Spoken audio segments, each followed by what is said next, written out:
Ladies and gentlemen, I'm filmmaker James Fox, executive producer of Out of the Blue. I'd like to welcome everyone here to today's unprecedented event. As we take pause in honoring our country's servicemen on Veterans Day, I would like to take this opportunity to thank all the distinguished panelists for traveling here from so far: Iran, Peru, Chile, and the UK. I also want to thank journalist Leslie Kean, the Coalition for Freedom of Information. Without her, this event could not have happened. Her tireless efforts for the last 3 months were invaluable. Our panelists are about to share with you extraordinary experiences they've had while conducting their duties as high-ranking government, aviation, and military officials. I'm now honored to present our moderator, former Air Force captain and two-term Arizona Governor Fife Symington.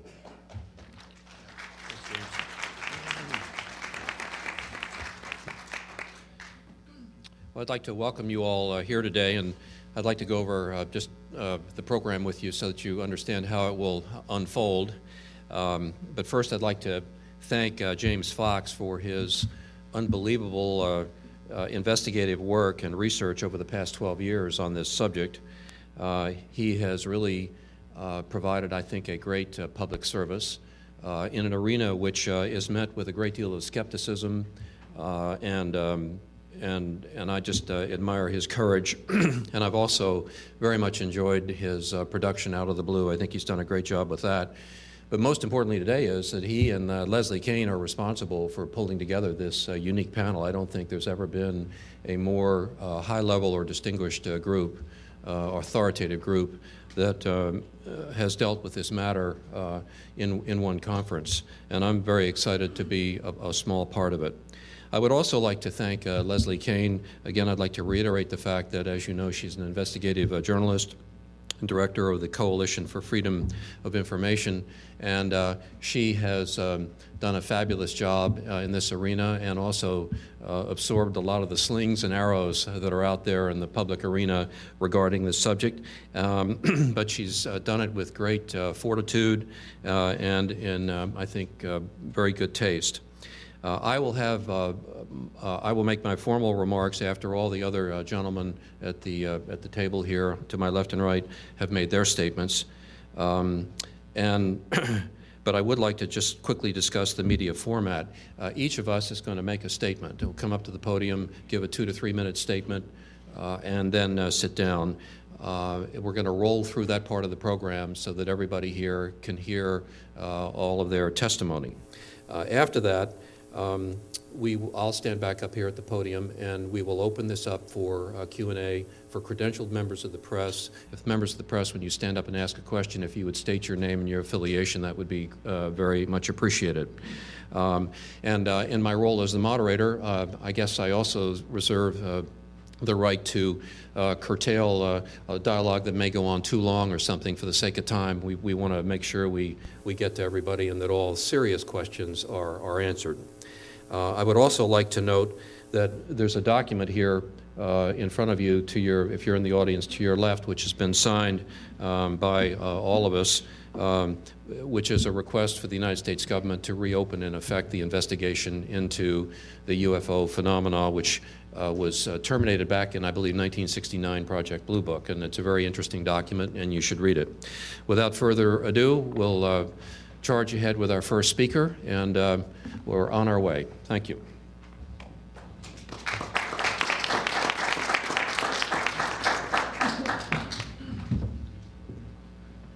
Ladies and gentlemen, good morning. My name is Wilfried de Brouwer. I'm a retired Major General of the Belgian Air Force, and I was Chief Operations in the Air Staff at the time that an exceptional UFO wave took place over Belgium.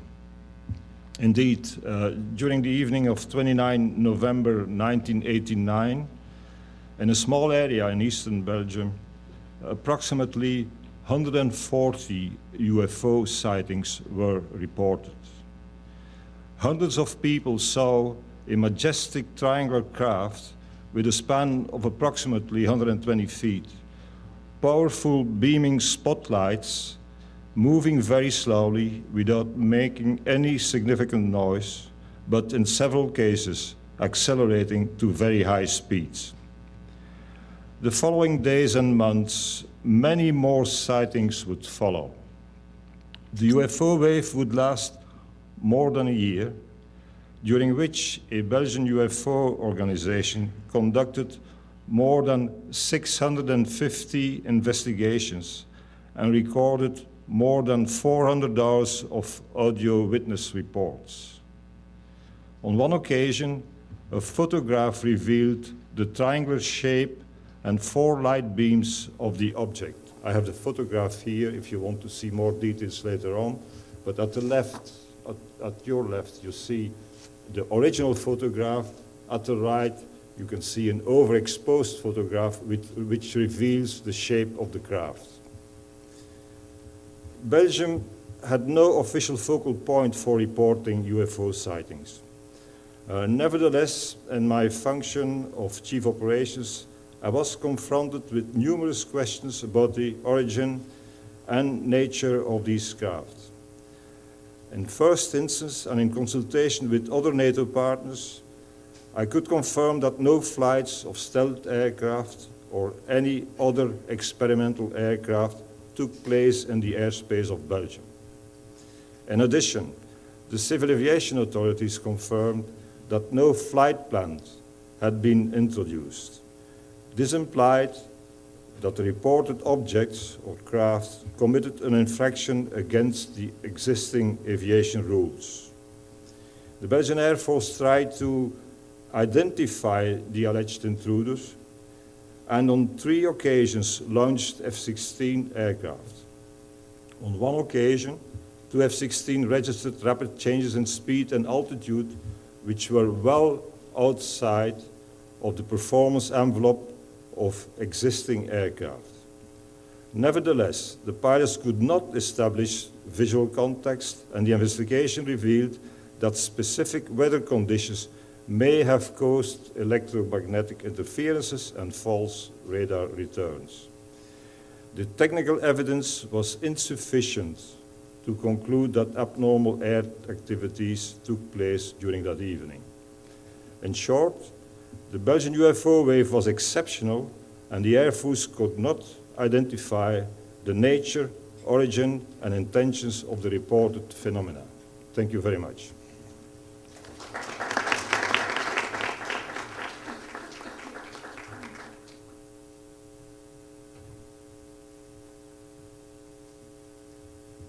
Bonjour, ladies and gentlemen. I am Dr. Claude Poher, retired astrophysicist and space research engineer from the National Center for Space Studies, which is the French equivalent of NASA.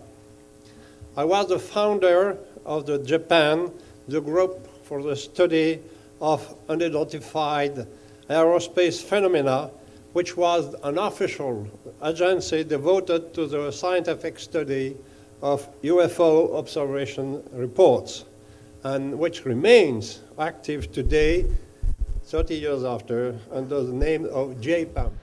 I first learned about the existence of official US UFO reports here in Washington early in the 60s from Dr. Alan Hynek, the well-known astronomical consultant of the US Air Force, Project Blue Book. I then began to investigate official UFO reports and undertake a scientific analysis of the data in France. I received approval from CNES to create and direct the Japan about 15 years later, in 1977. I trained our first investigators, teaching them how to conduct official investigations into the different kinds of reports, from lights in the sky to landings with physical evidence and observation of occupants. We had an independent scientific steering committee. This committee recommended that we continue to pursue this work during the 2 years of my direction. For example, I trained our investigators and my successors on the case of Cusack, where in August 1967, 2 young witnesses were alerted by the agitation of dozens of frightened farm animals at around noon. The witnesses then observed a landed spherical 3 meters diameter UFO at a distance of 80 yards, with 4 occupants near it. Very high luminosity was reported after slow takeoff, leaving physiological effects on the witnesses' eyes that were confirmed by the village mayor. The hiss noise described by the 2 witnesses was also heard by the anti-guard of the village. The UFO acceleration after vertical takeoff was estimated to be about 100 Gs by Japan experts. The occupants were seen floating in the air while entering the craft from its top, at first in a hurry like this. Physical traces on the ground from the craft were confirmed by the local police, as well as a sulfur oxide odor. CNES experts in meteorology and space debris worked in the field with the witnesses, along with a judge, a psychologist, an optical engineer, and an aeronautical engineer. They had full measuring equipment and work with the police as well. The official conclusion of Japan in 1979 was that about 15% of the cases remained unidentified after careful analysis by our experts. We concluded that the objects in most of these cases were compatible with flying machines whose flight physics were foreign to the experts' knowledge. What I've tasted previously is about the past. Now there are some recent experimental facts in direct relation with my Japan and UFO investigation involvement that I believe personally that are of great importance for our future and for the way you should handle now the UFO observation in the USA. After I left Japan, but remained in CNES, I continued to work in the UFO subject, but in the domain of theoretical physics. Last April, 30 years after, the physical theory about gravitation and inertia I was working on since 1980 was successfully tested in the laboratory. Effectively, I patented and tested in my laboratory devices able to create a strong artificial gravitation field that seems to be the cause of most of the strange effects that are described in UFO observation reports. I'm talking about such effects as tremendous accelerations, sharp turns, sudden stops, powerful emission of light, silent supersonic speed, stopping of cars, paralysis of witnesses, desiccation of vegetation, etc. Personally, I think that this discovery puts an end to many of the scientific enigmas about UFOs. These experimental results are currently open to be demonstrated in my laboratory in Toulouse for qualified scientists, scientific journalists, and industrial representatives, including those from the USA. Evidently, I am concentrating now on the very numerous possibilities of new applications, mainly in the domain of propulsion, of energy generation, and in the domain of health. Thank you for your attention.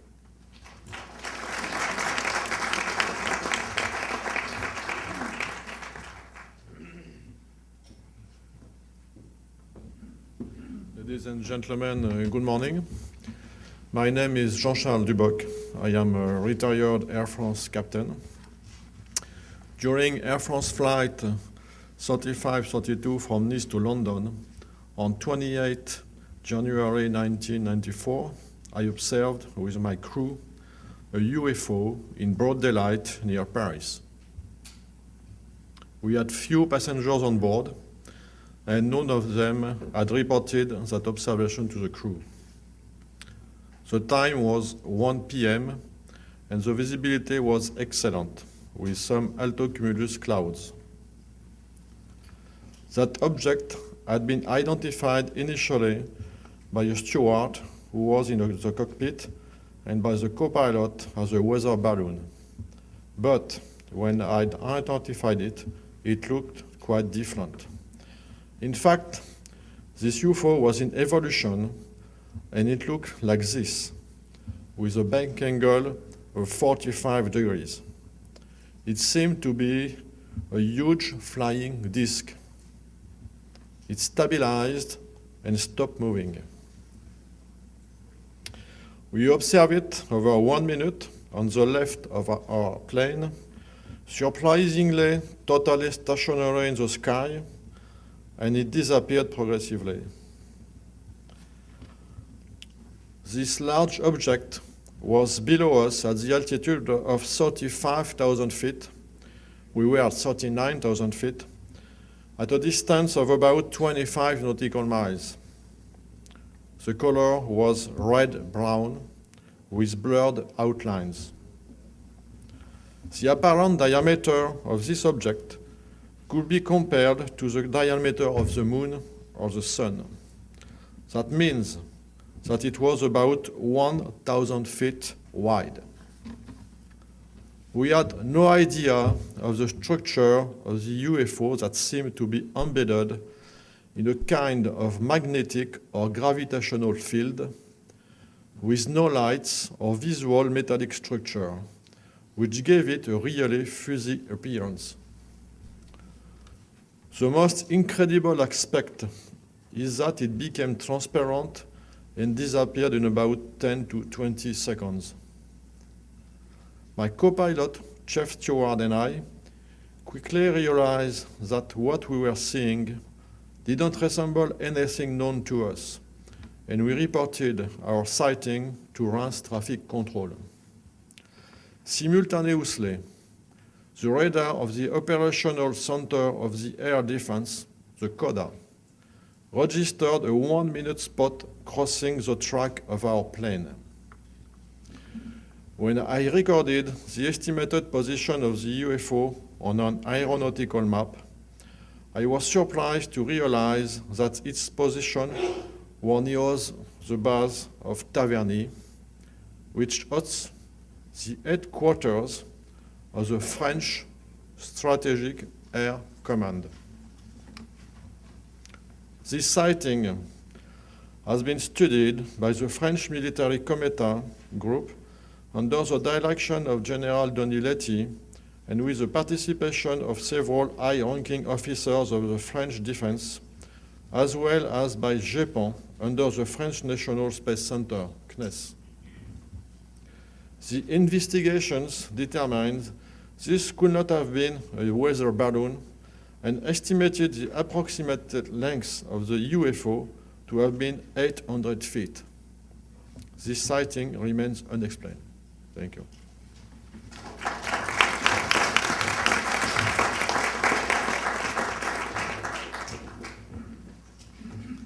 Good morning, ladies and gentlemen. My name is Jean-Claude Ribes, and I am an astronomer working for the French Centre National de la Recherche Scientifique from 1963 to 1998. I contributed to the French Cometa report, a 3-year military study on UFOs and national security, released in 1999, and more recently to the book Phénomènes aérospatiaux non identifiés, under the direction of Yves Sillard, chairman of the steering committee of JPAN. He asked me to represent him and JPAN here today. General Donizetti chairman of the Cometa group, also asked me to represent him here because he was unable to attend. The Cometa report was written mainly by high-ranking military people from the French High Studies Institute for National Defense. It analyzes the possible explanations for UFOs and their implications in terms of defense, with the extraterrestrial hypothesis presented as the most logical one, even if not formally proven. Some recommendations are made, including that all managers of the army, police, politics, and pilots be informed about UFOs, that detection systems be modified to take UFOs into account, and that the French government contact the United States and other allied countries to initiate cooperative action on the subject. So far, these recommendations have not been implemented. However, last March, my country took a big step forward. Jacques Patnay, current director of JPAN, released the French UFO files to the public. They were posted on a website, more than 600,000 sightings spanning 5 decades. Some cases involve multiple sightings and physical evidence, such as burn marks and radar trackings. Others documented UFOs with flight pattern or accelerations defying the laws of physics. Monsieur Patnay told the press at the time that we do not have any proof at all that extraterrestrials are behind the unexplained phenomena, nor do we have any proof at all that they are not. JPAN's steering committee plays an important role with representatives from the army, police, civil aviation, meteorology, and the scientific community.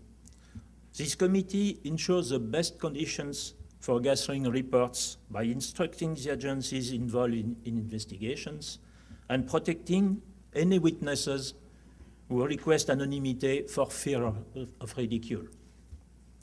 My personal opinion is that UFOs should be taken seriously and studied without prejudice. There may be several possible explanations, such as rare atmospheric phenomena, but some cases strongly suggest actual flying machines with characteristics well beyond our terrestrial capacities. If these cases could be completely proven as such, then the extraterrestrial hypothesis would probably be the most likely explanation for this advanced craft. Admittedly, it's a fantastic possibility, but not an irrational one, given the data we have. Thank you.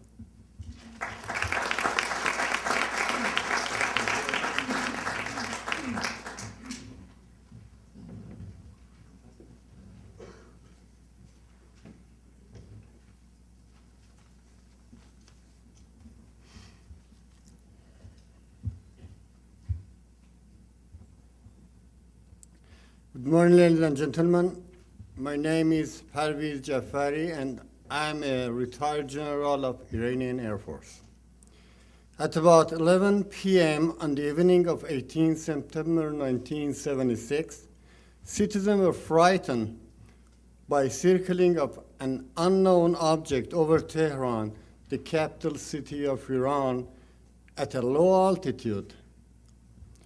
It looked similar to a star, but bigger and brighter. They reported it to the tower and was seen by Towerman 2. He alerted the Air Force Command Post, and Deputy General Yousefi decided to scramble an F-4 jet to investigate. The pilot in the first jet lost instrumentation and communication when he got too close to the brilliant object, so he headed back. About 10 minutes later, they scrambled a second jet, which I was piloting. At the time, I was a squadron commander. I approached the object, which was flashing with intense red, green, orange, and blue. The light was so bright that I was not able to see its body. The sequence of flashes was extremely fast, like a strobe light. We locked on it with radar it was at 30 degrees left, at range of 25 miles. The size on the radar scope was comparable to that of a 707 tanker. 4 other objects with different shapes separated from the main one at different times during this close encounter. Whenever they were close to me, my weapons were jammed and my radio communications were garbled. One of the objects headed toward me. I thought it was a missile. I tried to launch a heat-seeker missile to it, but my missile panel went out. Another followed me when I was descending on the way back. One of the separated objects landed in an open area radiating a high bright light in which the sands on the ground were visible. We could hear emergency squash at all the way, which was reported by other airliners flying at the time and continued for another couple of days. During my interview at headquarters, after the incident, the American Lieutenant Colonel Alan Moy took notes, but after it was over, I could not find him to talk with.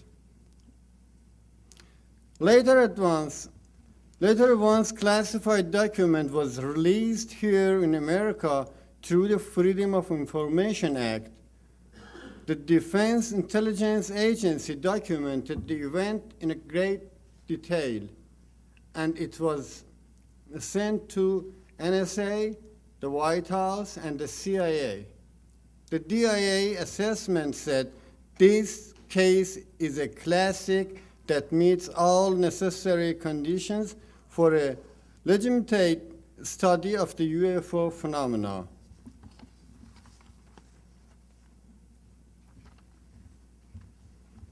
Then I would be happy to answer questions and tell you more.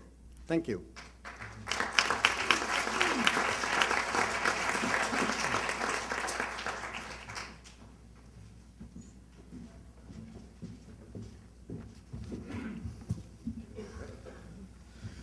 Muy buenos días, señoras y señores.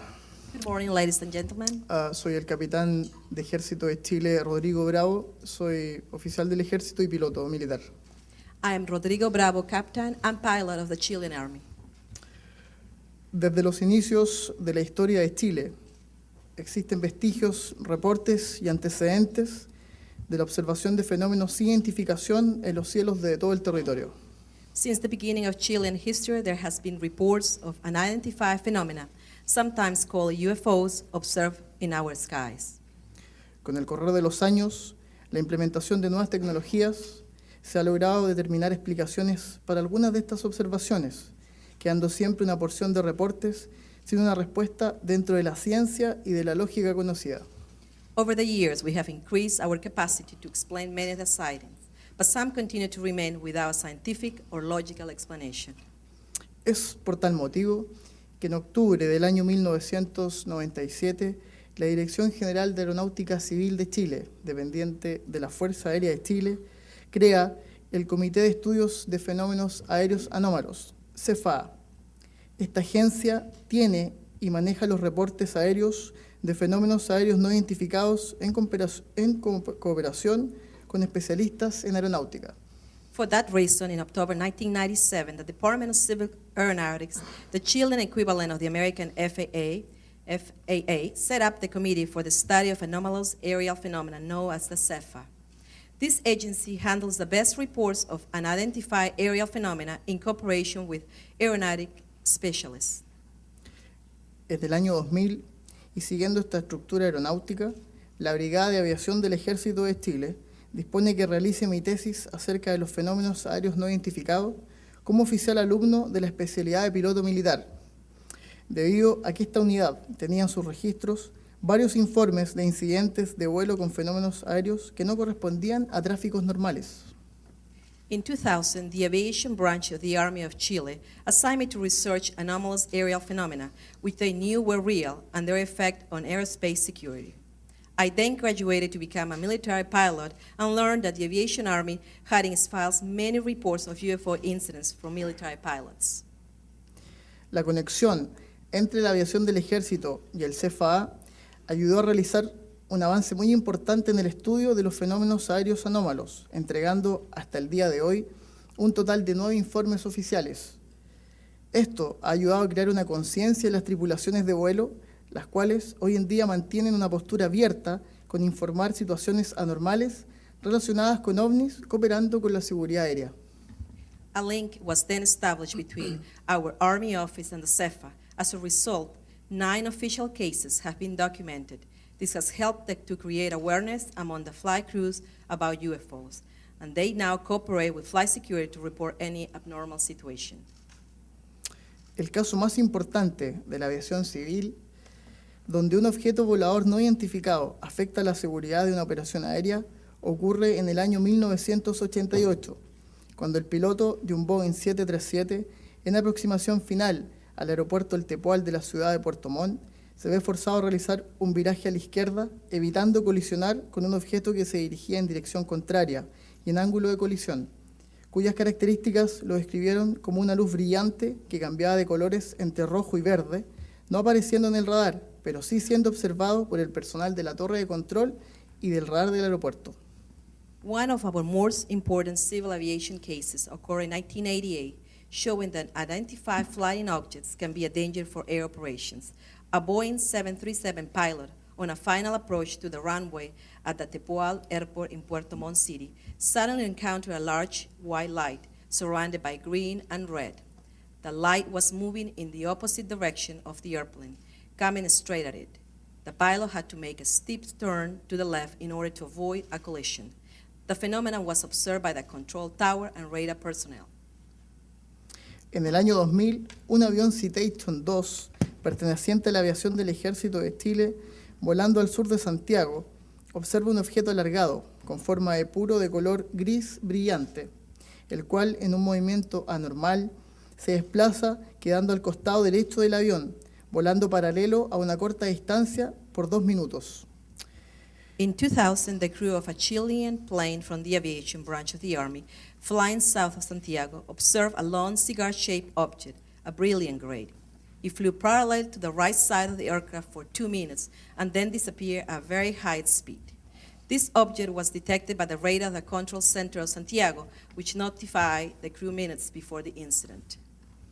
Lamentablemente, el tema relacionado con los ovnis se encuentra muy contaminado y con una importante cantidad de información falsa, proveniente de personas no calificadas para realizar y analizar este fenómeno. Esto produce que se aleje completamente este tema del estudio científico y especializado. Sadly, the UFO subject has been contaminated with false information out of touch with reality, provided by unqualified people to the media. This has moved the issue away from a scientific and a specialized study where it belongs. Es por este motivo, hacemos un llamado a todos los países que están actualmente trabajando este tema de manera seria y concreta, incluyendo los Estados Unidos de América, para unir los esfuerzos y realizar cooperación mutua en nuevos descubrimientos y casos que ayuden a desarrollar teorías que permitan contrarrestar los efectos de los fenómenos aéreos no identificados en las operaciones aéreas de todo el mundo.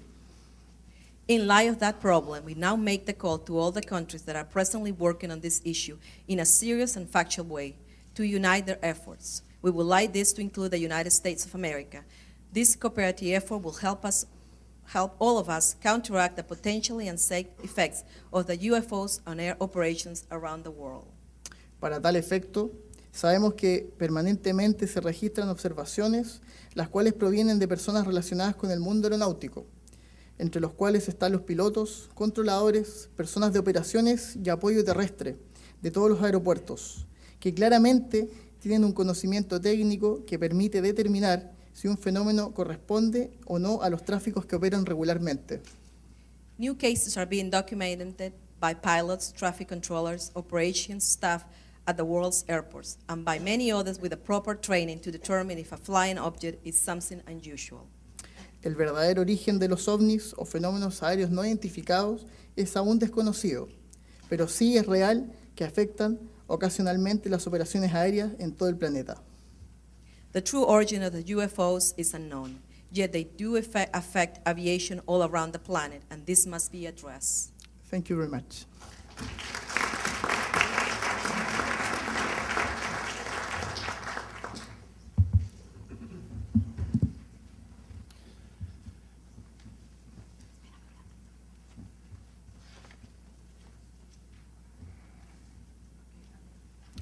Buenos días, damas y caballeros. Mi nombre es Óscar Santamaría Huertas y soy oficial piloto de la Fuerza Aérea del Perú en situación de retiro actualmente. Good morning, ladies and gentlemen. I'm Oscar Santamaría Huertas, official pilot of the Peruvian Air Force, currently retired. El 11 de abril de 1980, a las 7:15 de la mañana, 1.800 hombres estaban en formación en la base aérea de La Joya, Arequipa. On April 11, 1980, at 7:15 in the morning, 1,800 men were in formation at the airbase of La Joya, Arequipa. Todos ellos observaron un objeto estacionario en el aire, que parecía un globo, como a 5 kilómetros de distancia y a unos 600 metros de altitud. Era luminoso porque reflejaba el sol. They all observed a stationary object in the sky which looked like a balloon at about 3 miles distance and approximately 1,800 feet altitude. It was luminous because it reflected the sun. Mi comandante de unidad me dio la orden de despegar en mi jet Sukhoi 22 para dispararle al objeto esférico, porque estaba en espacio prohibido, sin permiso, y temíamos espionaje.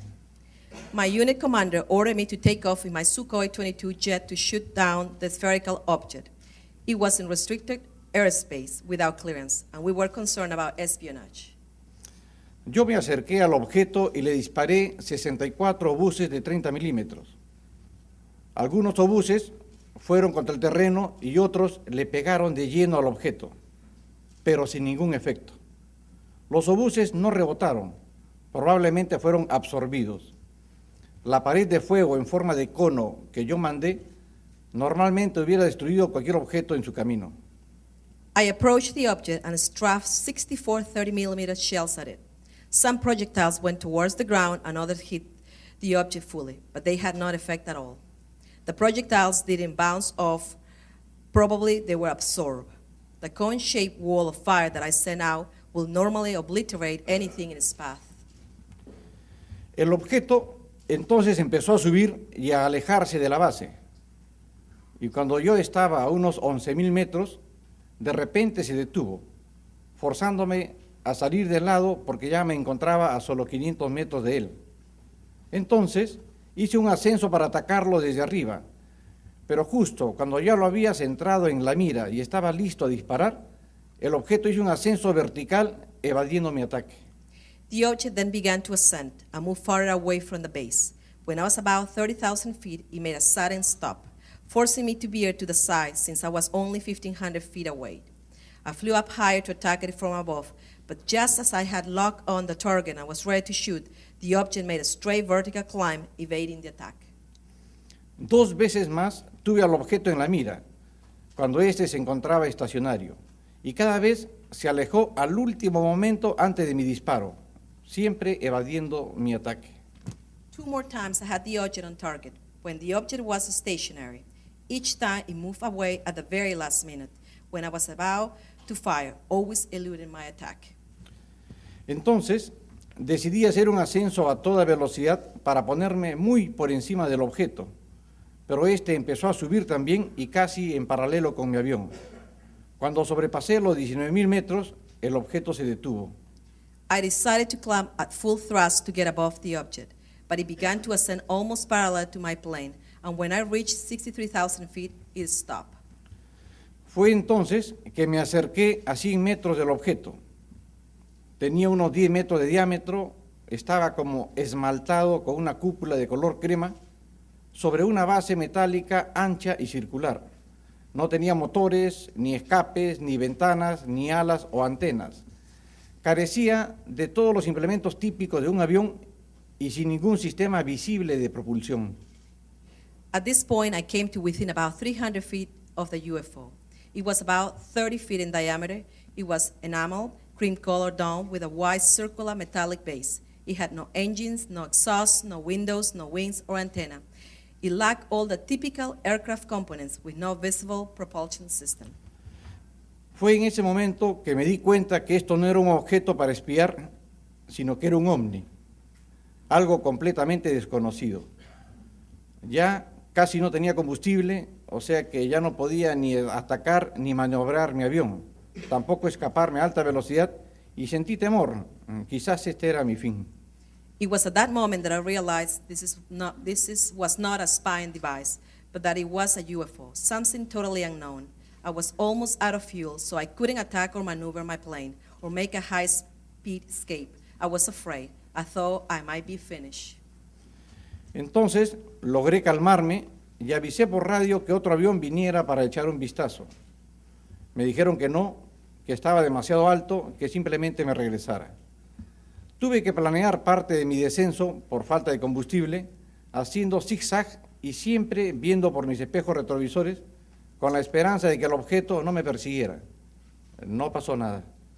When I had calmed down, I radioed for another plane to come, and I have a look trying to hide my fear. They say, no, it's too high, just come back. I had to glide part way down due to lack of fuel, zigzagging to make my plane harder to hit, always with my eyes on the rear view mirrors, hoping it wouldn't chase me. It didn't. Pasé 22 minutos de maniobras contra el objeto. Después de que aterricé, el objeto permaneció estacionario en el cielo por 2 horas más a la vista de todos en la base. I had spent 22 minutes maneuvering with this object. After I landed, the object remained stationary in the sky for 2 hours for everyone at the base to see. Un documento del Ministerio de la Defensa de los Estados Unidos, intitulado OVNI visto en Perú, describió el incidente, diciendo que el origen del objeto sigue desconocido. A U.S. Department of Defense document titled UFOs Sighted in Peru described the incident, stating that the vehicle's origin remains unknown. Todavía me da escalofrío cuando me acuerdo. It still gives me chills to think about it. Muchas gracias.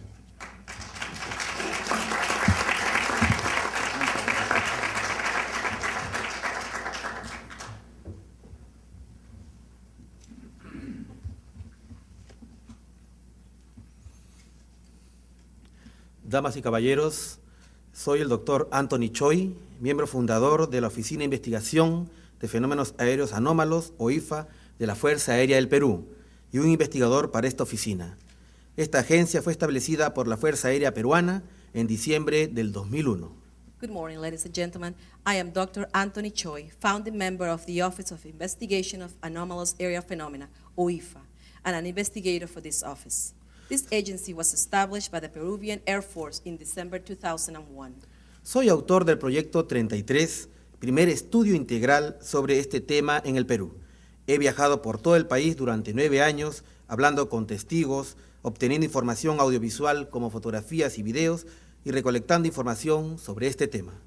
I'm the author of Project 33, the first integral study of the UFO phenomenon in Peru.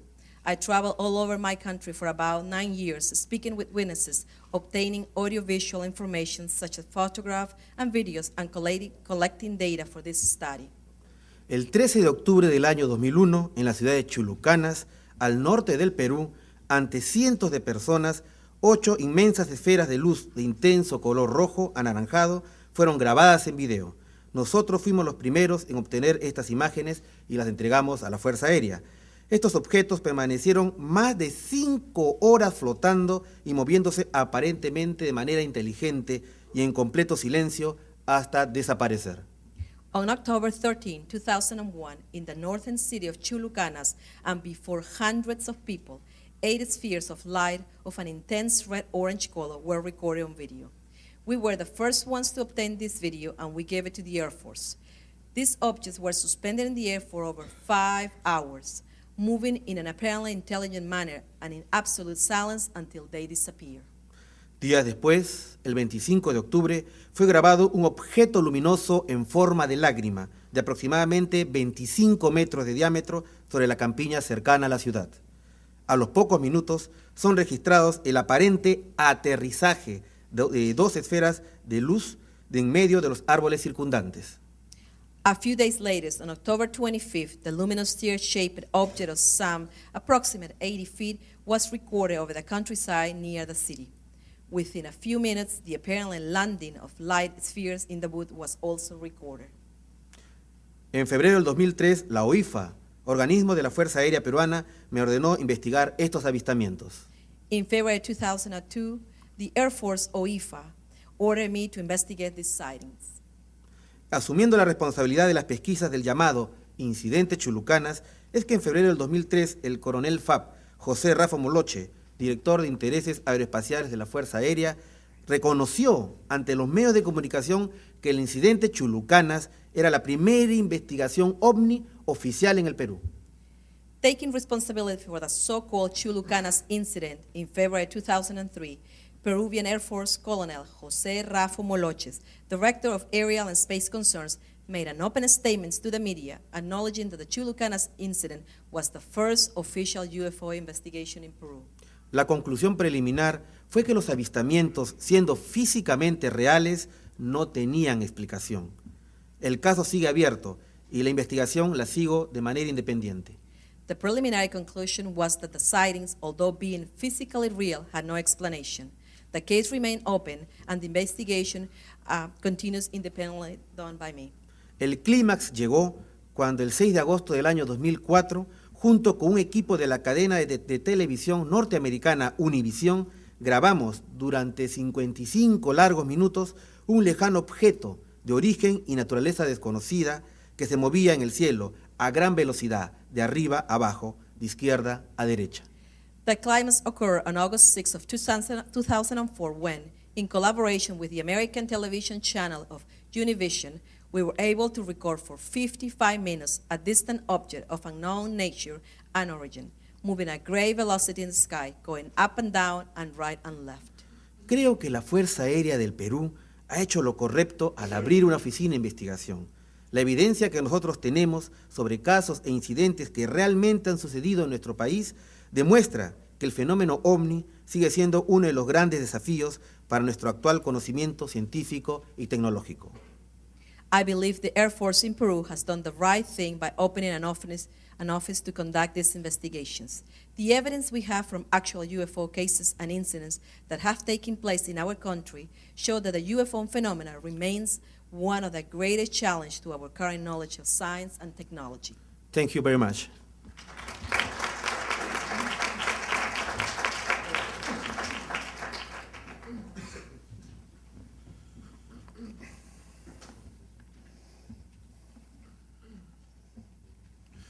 Good morning, everybody. Thank you for coming this morning. My name is Ray Bowyer, and I fly a civilian airliner as captain. I've been invited here due to my sighting last April of multiple as yet unidentified objects over the Channel Islands region of the English Channel. This encounter lasted for 15 minutes, and the first object being visible from 55 miles distance. On nearing the object, a second identical shape appeared beyond the first. Both objects were of a flattened disc shape with a dark area to the right. They were brilliant yellow with light emanating from within, and I estimated them to be up to possibly a mile across. I found myself astounded but curious, but at 12 miles distant these objects were becoming uncomfortably large, and I was glad to descend and land the aircraft. Many of my passengers saw the objects, as did the pilot of another aircraft 25 miles further south. There is also possible radar information still being investigated. A team headed by Dr. David Clark looking at this case will shortly be published will shortly publish a report, but I understand that this time no definitive solution has been discovered to explain the sighting as yet. I've taken note of some of the differences between the British and the US reporting system. it appears that attitudes on opposite sides of the Atlantic are very different when it comes to the required reporting and recording of this type of event. Air law stipulates quite clearly that if an operating crew of an aircraft see another aircraft in a place that it shouldn't be, then at the earliest opportunity, the whole scenario is to be reported to the relevant authorities.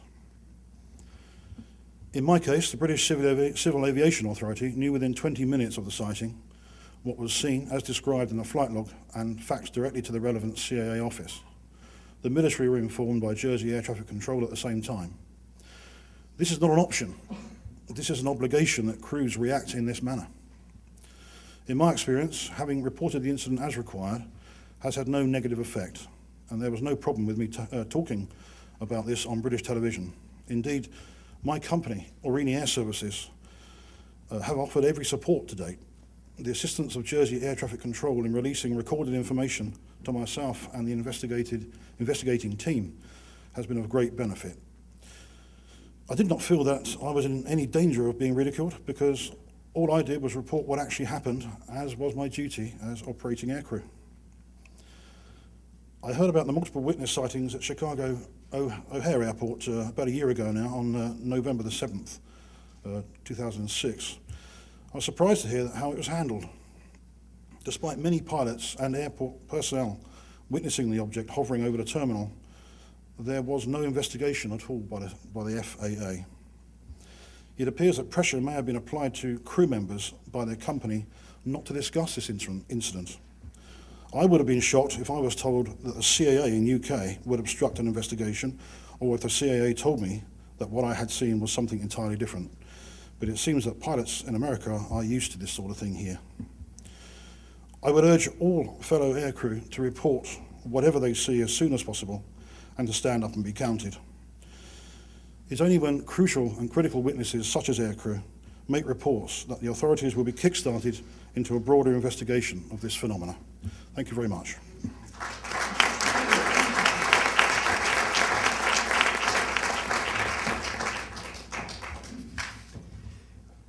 My name's Nick Pope, formerly with the British Ministry of Defence. Since 1950, the British government has received over 10,000 UFO reports. Now, responsibility for this subject rests with the Ministry of Defence, whose remit is to look for evidence of any potential threat to the United Kingdom or anything else of any defence significance. From 1991 through to 1994, I was the desk officer responsible for these investigations. Most UFO sightings turned out to be misidentifications of things such as aircraft, satellites and meteors. But in around 5% of cases, no explanation could be found. And these cases included incidents where reliable witnesses, such as police officers and pilots, reported structured craft performing speeds and manoeuvres significantly in excess of anything that they'd seen military jet aircraft perform. Other cases, including in this category, involved UFOs tracked on radar and incidents where photos or videos were produced and where the MOD's technical experts found no evidence of any faking. The MOD actually takes no position on the nature of the UFO phenomenon, but I and some of my colleagues became privately convinced that whatever was going on, there were serious defence, national security and flight safety issues involved. In March 1993, I investigated a case where a UFO was seen by about 60 witnesses, including military personnel at 2 Air Force bases.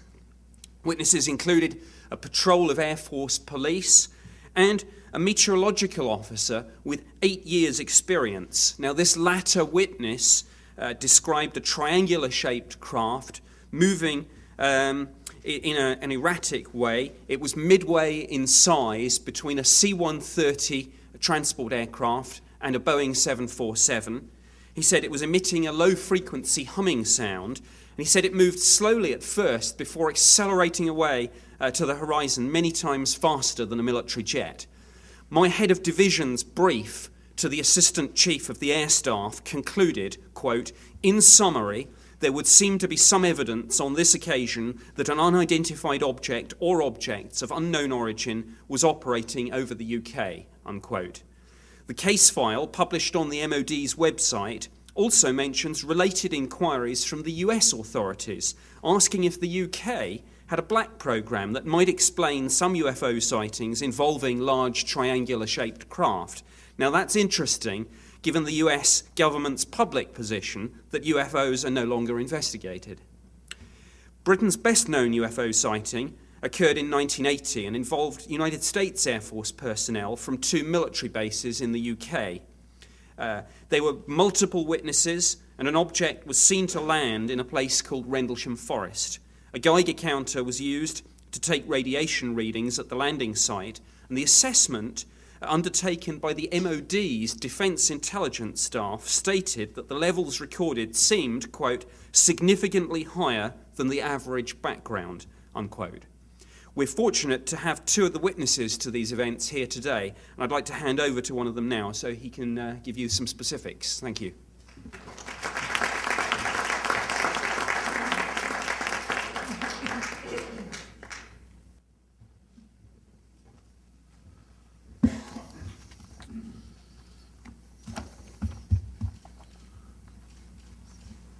I'm not sure if it's good morning or good evening or good afternoon here. It's 12 o'clock. My name is James Peniston, United States Air Force retired. In 1980, I was assigned to the largest tactical fighter wing in the Air Force at the time. I was stationed at RAF Woodbridge, England. I was the senior security officer in charge of that base security. At that time, I held a top secret U.S. and NATO security clearance and was responsible for the protection of the war-making resources for that base. Shortly after midnight on the 26th of December 1980, Staff Sergeant Steffens briefed me that some lights were seen in Rendlesham Forest, just outside the back gate. He informed me that whatever he seen didn't crash. He told me it landed. I discounted that and reported to the control center at the base that we had a possible downed aircraft. I then ordered Airman Kabanzak, A1C Burroughs to respond with me off-site. When we arrived to the suspected crash site, it quickly became apparent that we were not dealing with a plane crash, or for that matter, anything else we've ever responded to. There was a bright light emanating from an object on the forest floor. As we approached it on foot, a silhouetted triangular craft about 9 feet long, 6.5 feet high, came into view. The craft was fully intact and sitting in a small clearing just inside the woods. As the 3 of us got closer to the craft, we started experiencing radio difficulties. I then asked Airman Kabanzak to relay the radio transmissions back to our control center, act as a relay. Burroughs and I proceeded towards the craft. When we came up on the triangular-shaped craft, there were blue and yellow lights swirling around the exterior as though they were part of the surface. The air around us was electrically charged, and we could feel it on our clothes, our skin, and our hair. Nothing in my training prepared me for what I was witnessing. After 10 minutes without any apparent aggression, I determined the craft was non-hostile to my team and to the base. Following the security protocols, we completed a thorough on-site investigation. This included a full physical examination of the craft, which included photographs and my notebook entries that I had at the time, and relays with the radio through Airman Kabanzak to our control center. Those were required. On one side of the craft, there were symbols that measured 3 inches high, and they're approximately about 2.5 feet long. These symbols were pictorial in design. The largest symbol was a triangle and was centered in the middle of the others. These symbols were etched in the surface of the craft, which was warm to the touch. Even though it looked like black onyx, it felt like metal. The feeling I had during the encounter was like no type of aircraft that I've ever seen before. It was in the Jane's Book of Known Aircraft or anything I've seen since. After roughly about 45 minutes, the light from the craft began to intensify. Burroughs and I then took a defensive position away from the craft as it lifted off the ground without any noise or air disturbance. It maneuvered through the trees and shot off at an unbelievable rate of speed. It was gone in a blink of an eye. In my law book that I have right here, I wrote, "Speed, impossible." That night, over 80 Air Force personnel, all trained observers assigned to the 81st Security Police Squadron, witnessed the takeoff. The information acquired during that investigation was reported through my military channels. The team and witnesses were told to treat the investigation as top secret, and no further discussion would be allowed. The photographs that we retrieved from the base lab, 2 rolls of 35 millimeter, of course, were apparently overexposed. Thank you.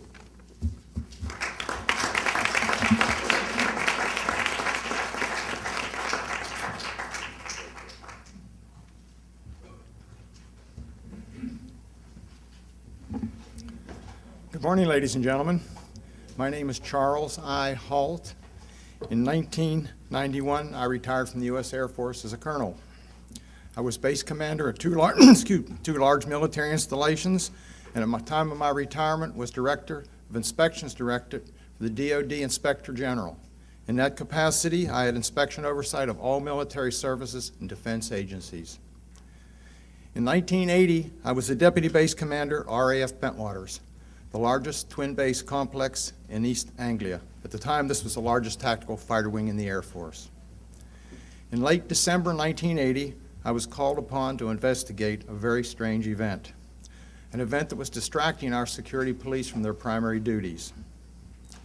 Early on the morning of 26 December 1980, our police patrolman discovered strange lights in the forest east of the back gate at RAF Woodbridge. 3 patrolmen were dispatched to investigate. They reported a strange craft, triangular in shape, sitting on 3 legs. The craft was approximately 3 meters on a side. It had multiple lights. It rapidly maneuvered and quickly disappeared. I was not immediately aware of all the details, only being told of strange lights, and I assumed there was a reasonable explanation for this. 2 nights later at the family Christmas party, I was interrupted by the on-duty police commander. He told of strange events and said it was back. Since my boss had to present awards, I was tasked to go out and investigate. I fully expected to find an explanation. I took 2 senior patrolmen with me, a disaster preparedness expert, and the reporting on-duty police officer. At the site, we found 3 1.5-inch indentations, triangular in pattern. Now today I have a plaster cast of one of those 3 indentations. And as you can see, it's about 1.5 inches, maybe 2 inches deep, and about 9 inches across. An interesting point is that the forest floor there was very hard-packed sand. In order to make 3 impressions of this nature, it would have had to have been a very heavy object. We discovered mild radiation and evidence of broken branches on the trees. We suddenly observed a very bright red-orange object. It was oval and with a black center. It reminded me of an eye, and it appeared to be winking or blinking. It maneuvered horizontally through the trees with an occasional vertical movement. When approached, it receded and silently broke into 5 white objects. We moved out of the forest and onto a pasture and observed several objects in the sky, multiple objects to the north. They changed shape from elliptical around. Several other objects were seen to the south. One approached at a very high speed and sent down a strange beam right at our feet. It was different than an ordinary light in it didn't radiate. It was more like a laser beam. Another object sent down beams of light into the weapons storage area. The whole time we had difficulty communicating with the base, as all three radio frequencies that we were using kept breaking up. This activity continued for about an hour. During this entire event, I was fortunate to have with me my small pocket recorder. It's a little linear recorder that I carried around the base usually to take notes because I didn't like to write much. So I recorded all the significant events that happened that night. Unfortunately, the tape recorder is no longer functional, but I do have a tape and a good copy of it. I have no idea what we saw that night, but I do know with great certainty it was under intelligent control. I thank you for your attention and will be available for questions after.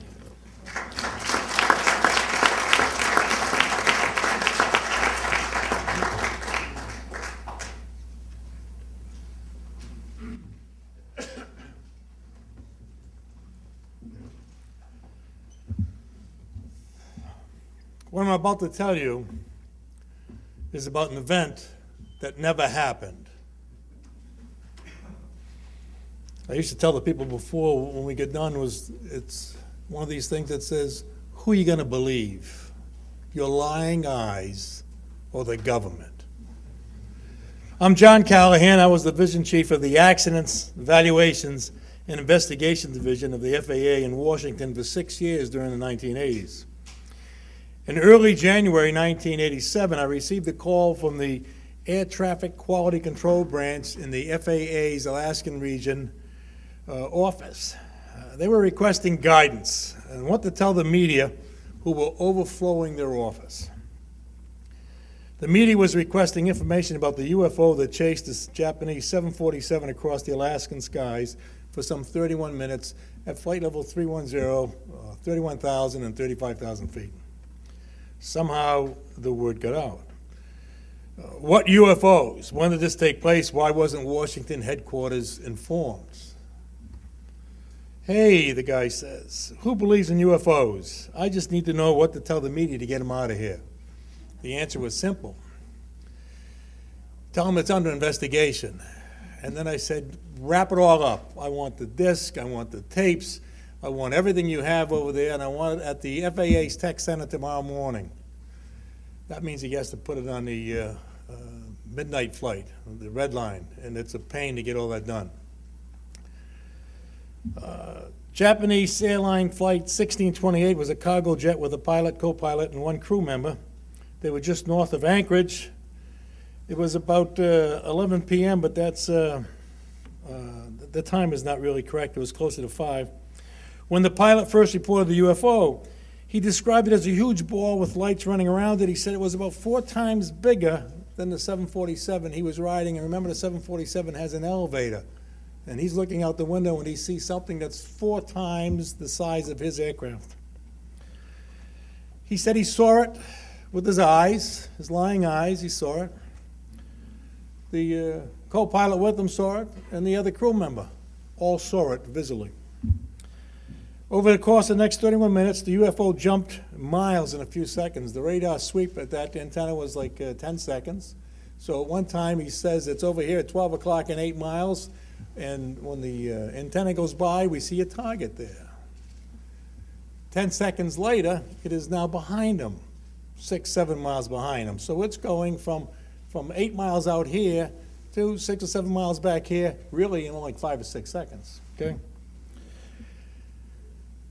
After receiving the data from Alaska almost 2 months later after this happened, I briefed my boss, Harvey Safir, and the FAA administrator at the time was Admiral Ingen. And the Admiral said to go to the Tech Center, find out what's happening, I want to know what's going on. Now, the FAA had developed a program that was capable of recreating the traffic on the controller's scope. We call it today a plan view display, PVD. I instructed the FAA specialist to synchronize the voice tapes with the radar data so we could hear everything the controller and the pilot said, and we could be looking at the scope at the same time. So it would be as if you were standing behind the controller watching what was going on. The printout and radar playback displayed primary targets in the vicinity of the 747. These target returns were displayed about the same time and place as the pilot advised viewing the UFO.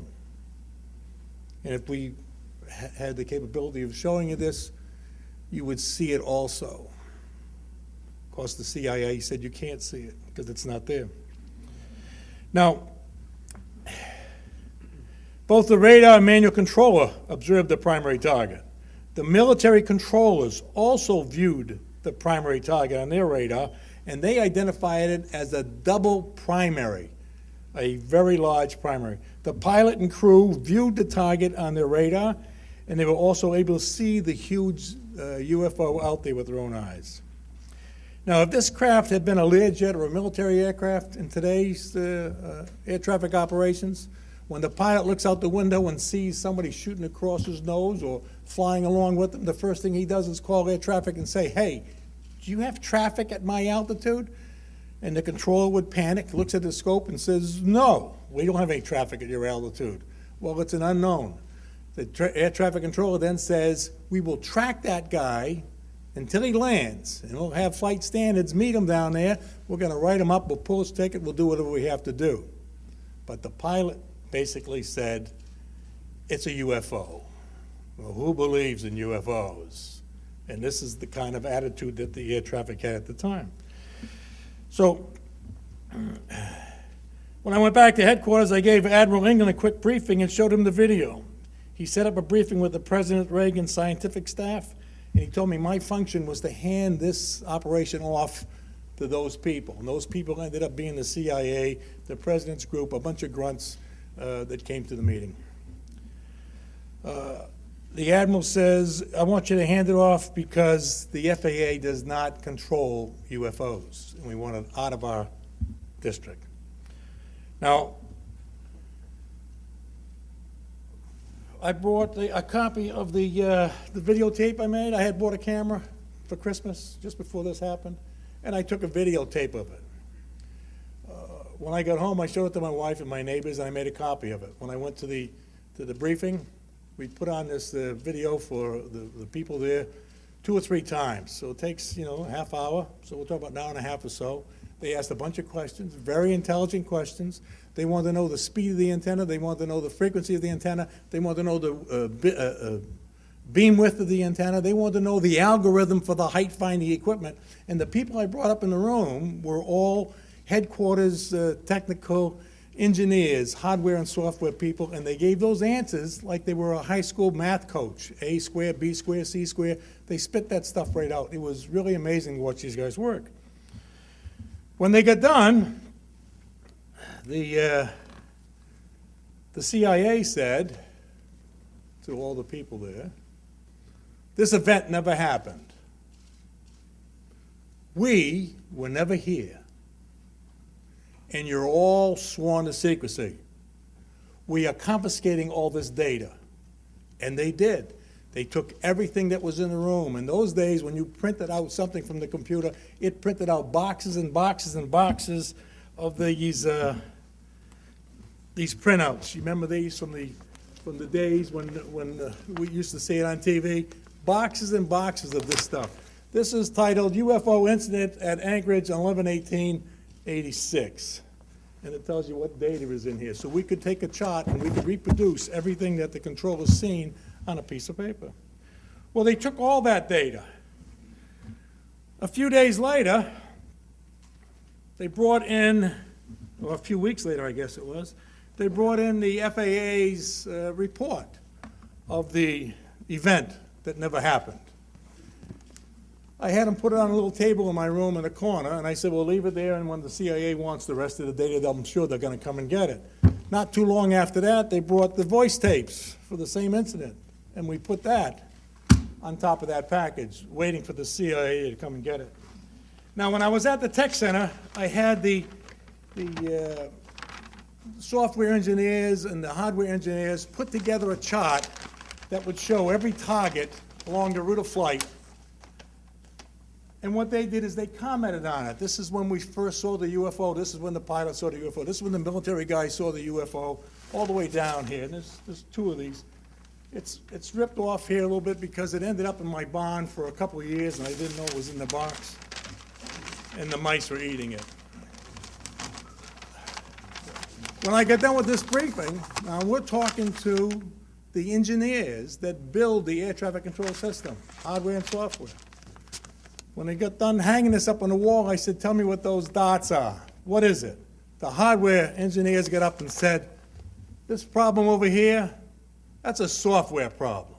And this one over here, software problem. Every time, all the way down, it's a software problem. There's nothing wrong with our hardware system. So I said, fine. It makes sense to me. So the software guy gets up, and he says, this target over here, that's a hardware problem. And this one here, a hardware problem. There was no software problems, and there was no hardware problems. Well, what do we have? If we don't have anything, do we have a target there or not? Well, one man got up and said, my religion forbids me to believe in UFOs. So I said, fine. I gave the briefing. They carried all the stuff. They took it out. This stuff stayed in my office for 2 years. When I left, one of the specialists came in a hurry to get me out. They packed up everything that was hanging there, all the stuff on the walls, and they put it in boxes and shipped it to my house. Today,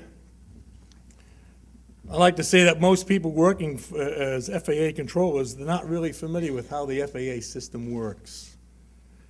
They don't know why aircraft traveling through our airspace is not displayed under scope. They don't know why. I do, but they don't.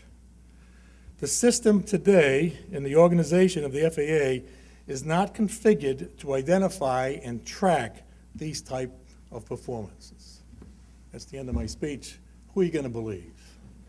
Your lying eyes or the government?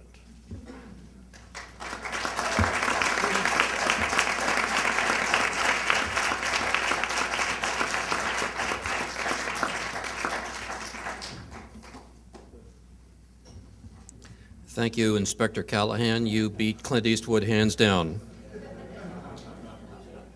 That was great. My remarks are pretty short. I'm Fife Symington. In 1997, during my second term as governor of Arizona, I saw something that defied logic and challenged my reality. I witnessed a massive delta-shaped craft that silently navigated over the Squaw Peak area in North Phoenix in the evening, and it was truly breathtaking. To my astonishment, it appeared to be a solid structure. It was huge. It had a very distinctive leading edge with huge embedded lights in it, and it was just traveling quietly, made no sound, through the Arizona night sky. I still don't know what it was. As a pilot and a former Air Force officer, I can definitively say that this craft did not resemble any man-made object that I'd ever seen.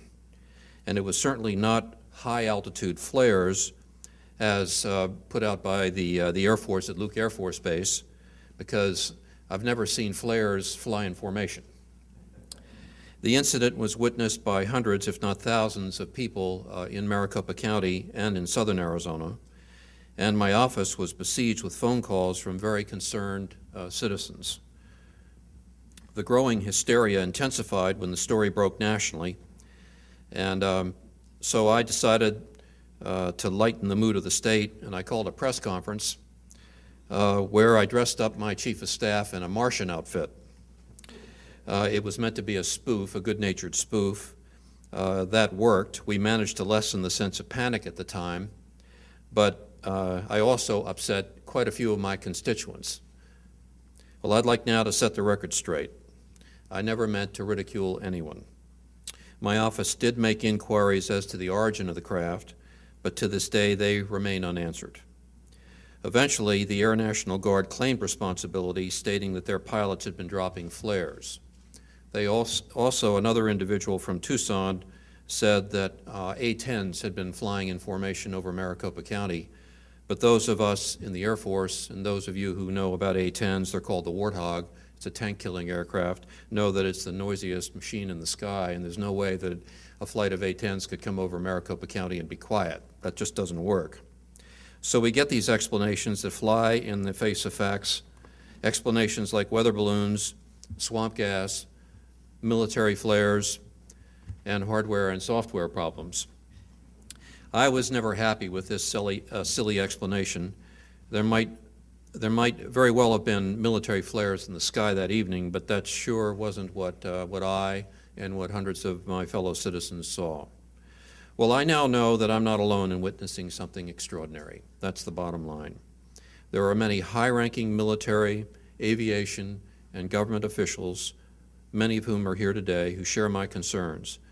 Some of them have truly exceptional stories to tell. There's absolutely no doubt as to the veracity of what these men have told you. They have fought in wars, they have guarded top-secret weapons, and they've flown countless passengers throughout the world's skies. Incidents like these are not going away. 1 year ago, Chicago's O'Hare Airport experienced a UFO event that made national and international headlines. Pilots and many other airline employees observed a metallic-looking disc hovering over the United Airlines terminal for several minutes, and then it shot straight up into the sky, cut a hole in the sky, disappeared. The FAA apparently did not investigate, dismissed the sightings as weather. We want the United States government to stop perpetuating the myth that all UFOs can be explained away in down-to-earth and conventional terms.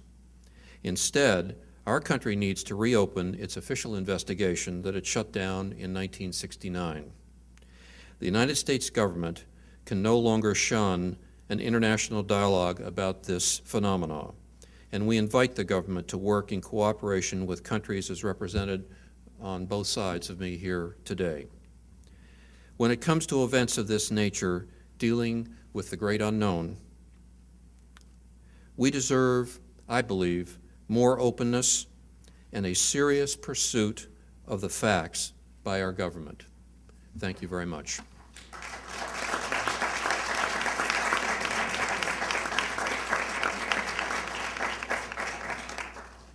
Okay. We'll now open up for questions, and you can direct your questions directly to any of the panelists or to me.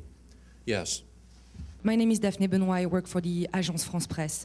I get two questions. One for the people who apparently dealt with U.S. authorities refusing, their testimonies or putting a big taboo on it. My question is, do you think it's more a question of keeping those things secret for matters of national security, and that there are still investigations going on, or that it's simply explained as neglect of those facts because simply it's ridiculous to believe in UFOs? Mm-hmm. And my second question for my French counterparts.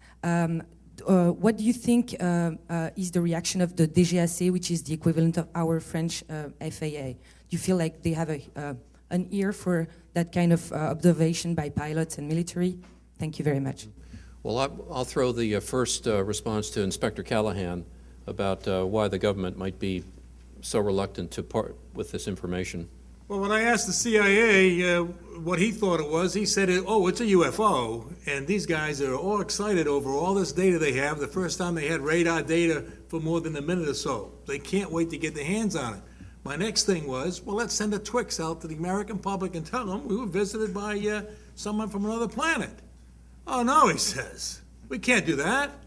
So what are you talking about? We do this all the time. Whenever we have a problem in the FAA, we send a Twix out to say we have a problem and this is what we're doing to fix it. No, he says. We can't do that. It would scare the American public. And that's why you don't know what's going on today, because you people are afraid of what's happening and they don't want to encourage that fear. Okay, thank you. And the next part?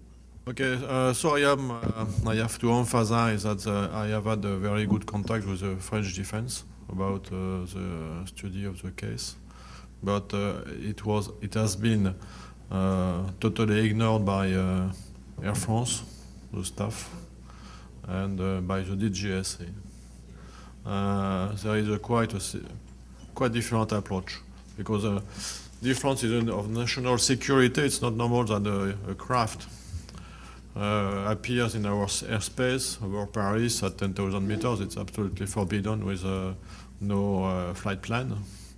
And So this has been very correctly checked by the defense, but for Air France, I was in Air France, it was for the company absolutely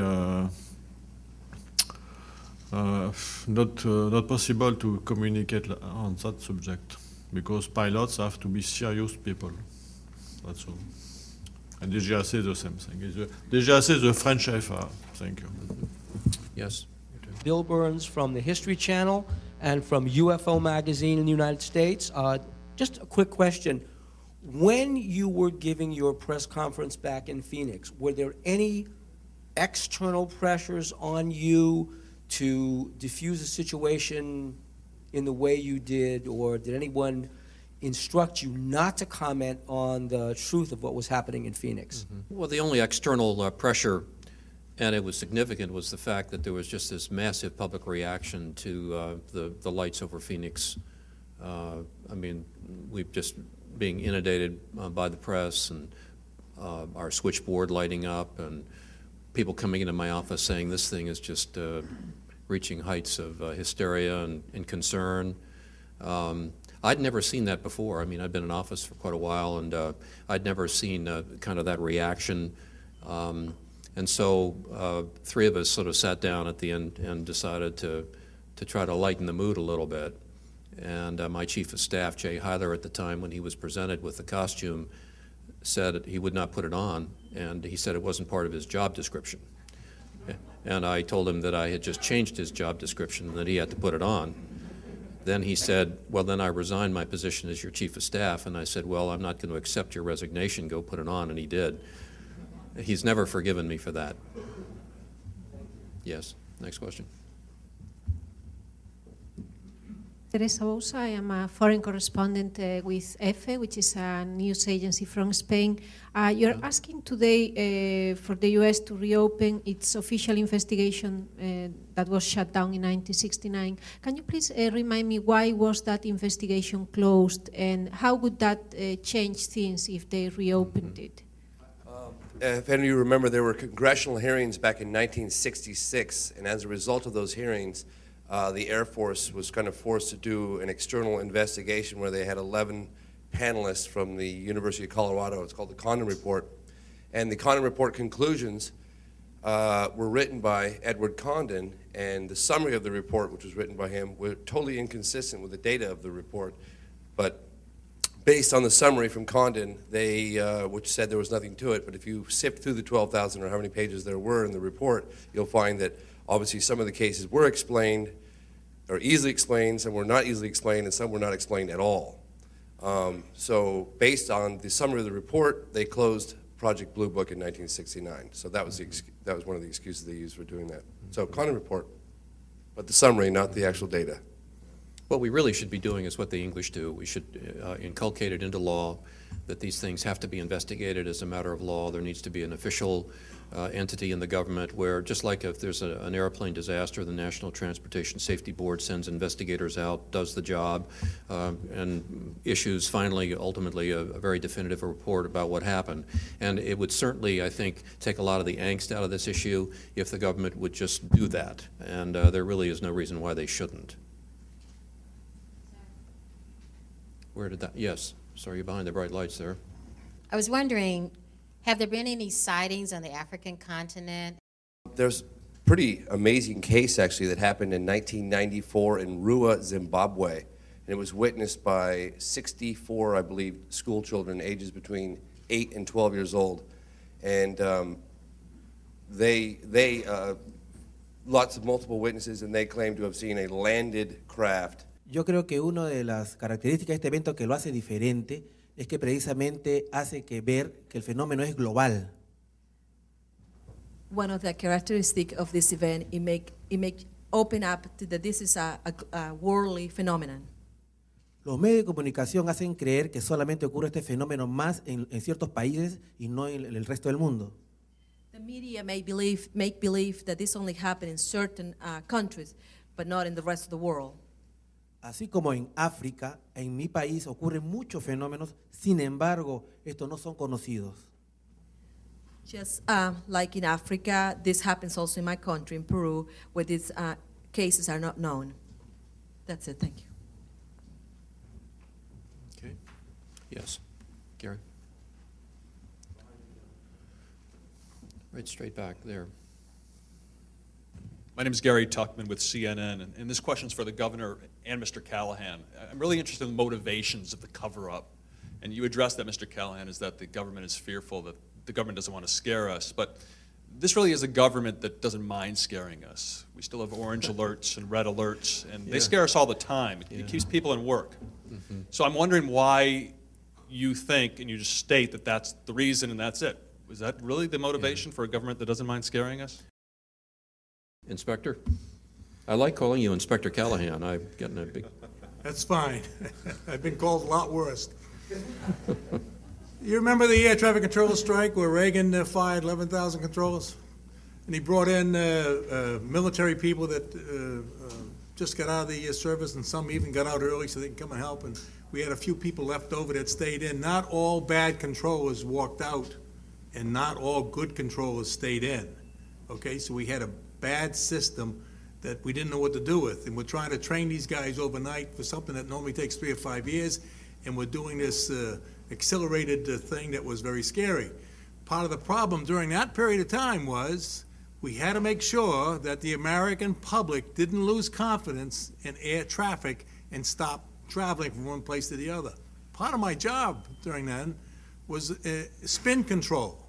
We had to send little Twixes out that says how great and wonderful we are and how the system is as good today as it was a year ago, and not to worry about it. Right after they put 2 airplanes together over California twice in 1 week, 2 mid-air collisions, we had to construct a Twix that says the system is safer now than it was a year ago, which was impossible. Well, we did that constantly. So, yeah, do they want to scare the public? I believe that's part of the problem. We in America, in U.S., are supposed to be the most technical country on the planet. How can we, as American citizens, say there is somebody someplace else who is more technical than us that can travel from one planet to the other when we're having problems getting across the country without running into each other? So there is a problem with the mindset. We don't want the American public to think that we aren't number one, and we want to make sure you understand that everything is okay, so we're not going to throw anything out there that changes that philosophy. It's a mindset that the government has. We're like Marines. I'd like to just say one final word, which is that it's been wonderful to share this panel with these distinguished gentlemen, and I appreciate their personal courage in laying it out there in the public, their stories. It takes courage, and we all appreciate James Fox and Leslie Kean for everything that they've done to make this historic event happen and go so smoothly. So thank you all very much.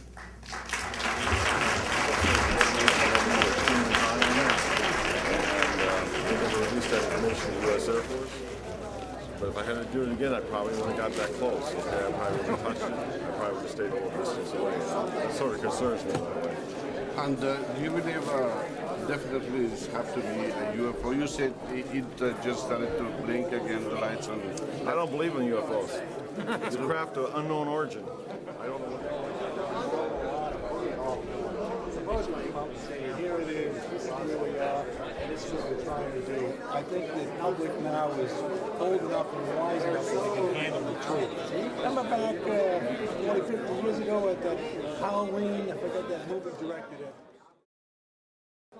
He's going to show his video and all the material. I'm looking for something. We're trying to put it on today's newscast. Oh, que quieren ponerlo algo ahorita en el noticiero. Ah, ahorita. Sí. No hay problema, yo te lo puedo alcanzar. No, que James te autorice. O James te autoriza, ¿no? Conversa con James. Yeah, there shouldn't be a problem. In favor of one religion over another. Unfortunately, I just found out from Mr. Pope over here. There's a British MOD document I've seen today after 30 years.